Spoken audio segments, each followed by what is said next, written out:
Doctor Baba Saheb Ambedkar open university.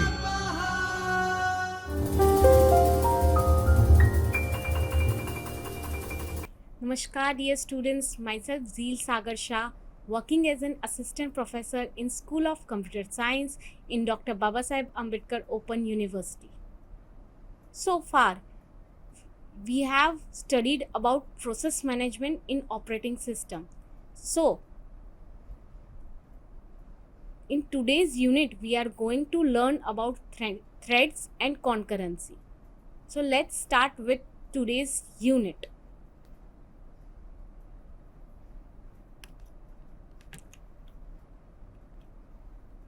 So, our today's agenda is introduction to threads, multi-threading, and thread implementation. So, what is thread?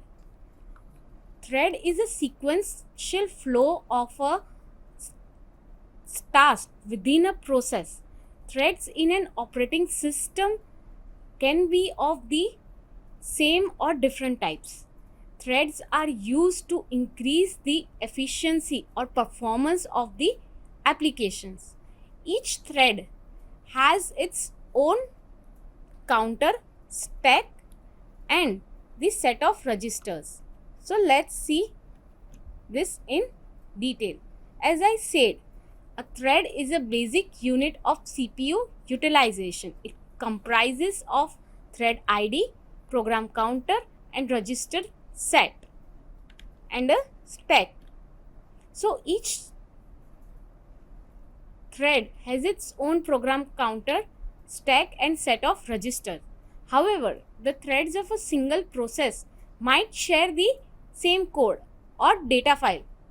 So for that, we use threads. Why? Because threads is light-weighted process and they share the common resources. So what are the components of thread?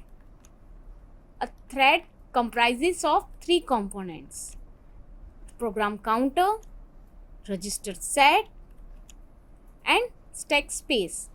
So what is program counter? Program counter contains the address of the next instructions to be executed from the memory. Register set, it holds the current working variable. Stack which contains the execution history. So this is the components of thread. How this looks in our memory, let's see. So this is a single thread which has its own register set, program counter, and stack space.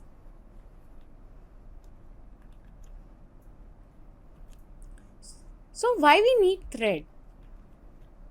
Threads in the operating system provides the multiple benefits and improve the overall performance of the system. Some of the reason threads are needed in the operating system are: first is, since the threads use the same data and code, the operational cost between the thread is low. Second is, creating and terminating a thread is faster compared to creating or terminating a process. Context switching is faster in thread compared to process. So what is context switching? When I want to jump from one thread to another thread, then it will be easily done in threads. But in process, we have to wait for a process to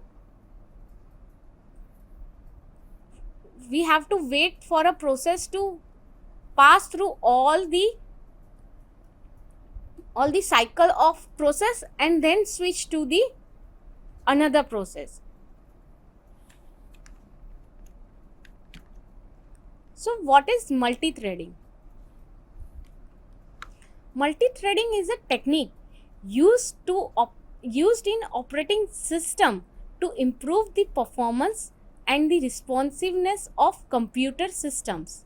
So Multi-threading allows the multiple threads, that is light-weighted process, to share the same resources of a single process, such as the CPU memory and the input-output devices.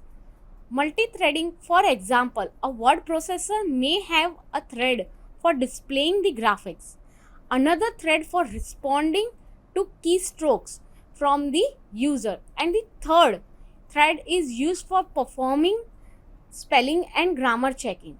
So, in the background. So, this is how multi-threading works. Multi-threading is done to improve the performance of the application, as it is faster in many ways, which were discussed as below.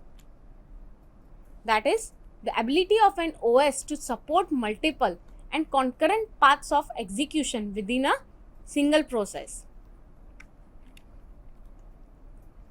So over here, the difference of single thread and the multiple threading is given. In the first image, the program counter, then register set, and the stack is used for only one thread. But in the second image, we are using multiple threads and the multiple program counter, register set, and the stack. And we can switch between all these threads easily because thread is a light-weighted process. So what are the benefits of multi-threading? First is resource sharing. Threads of a single process share the same resources such as code or data file. Second is responsiveness. Program responsiveness enables a program to run even if a part of a program is blocked or executing a lengthy operation, thus increasing the responsiveness to the user. Third is economy. It is more economical to use threads as they share the resources of a single process. On the other hand, creating process is expensive. So thread implementation. Over here, we are going to learn about 3 thread implementation: user level thread, kernel level thread. So what is user level thread? User level threads are implemented by users and the kernel level is not aware of the existing of these threads.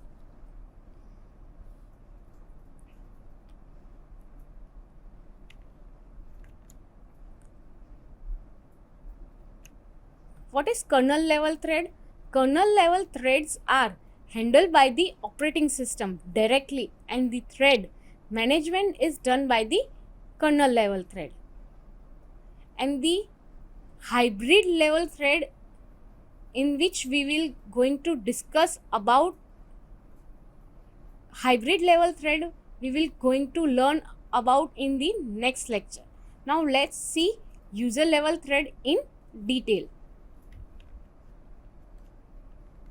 That is ULT. It handles them as if they were single threaded process. User level threads are small and much faster than the kernel level threads.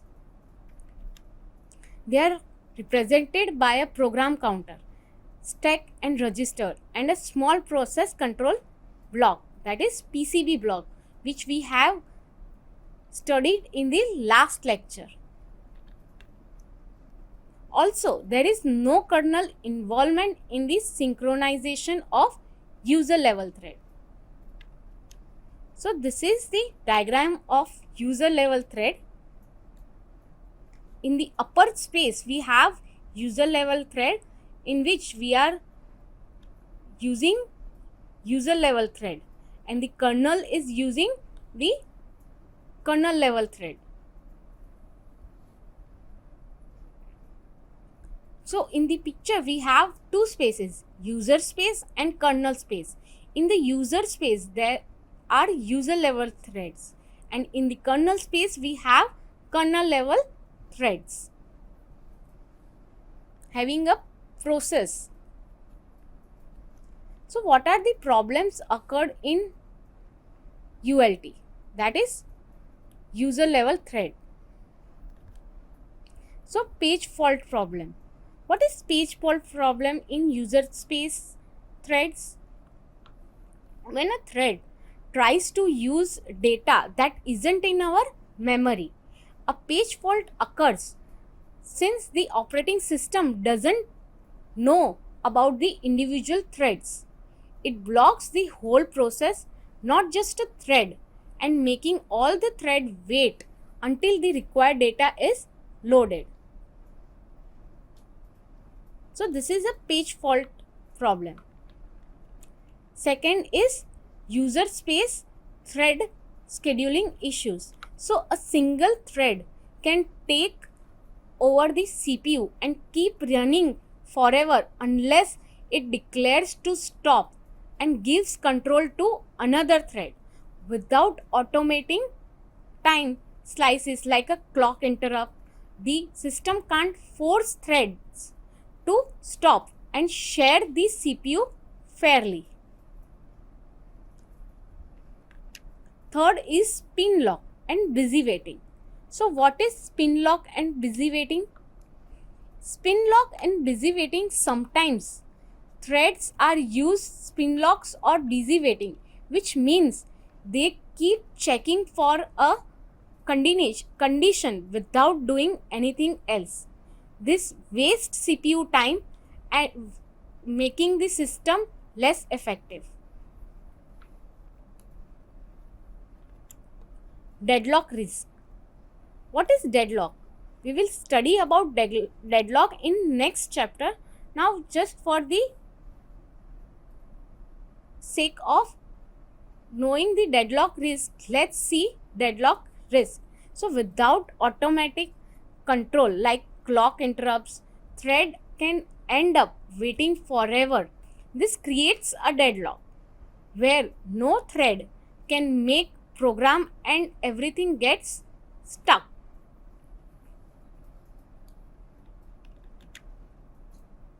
And in the last problem is slow context switching. Why slow context switching? Because it runs between threads and the system has to serve and load a lot of information which is slower compared to kernel level threads. This can make the system less efficient in managing threads. So I hope now you get the idea about how user level thread works in operating system. Now let's study about kernel level. Now let's study about advantages and disadvantages of user level thread. That is, user level threads are simpler and faster to generate.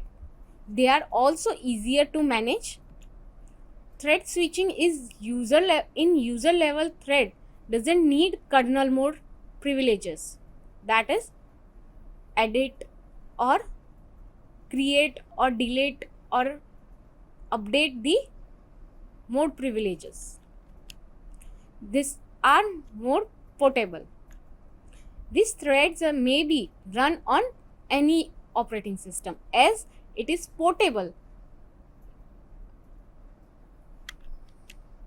What are the disadvantages? We have already seen, that is problems in user level thread. That is, the complete process is blocked if a user level thread runs in a blocking operation. It's not appropriate for a multiprocessor system.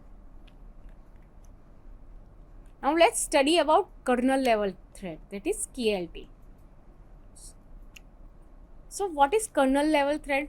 Kernel level thread is a thread which maintains context information for the process and the threads.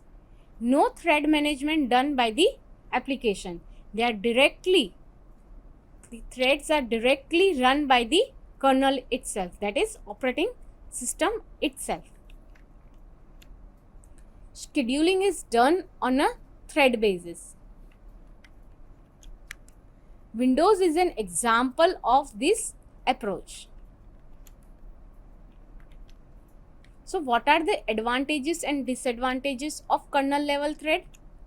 First is the kernel can simultaneously schedule multiple threads from the same process on multiple processors.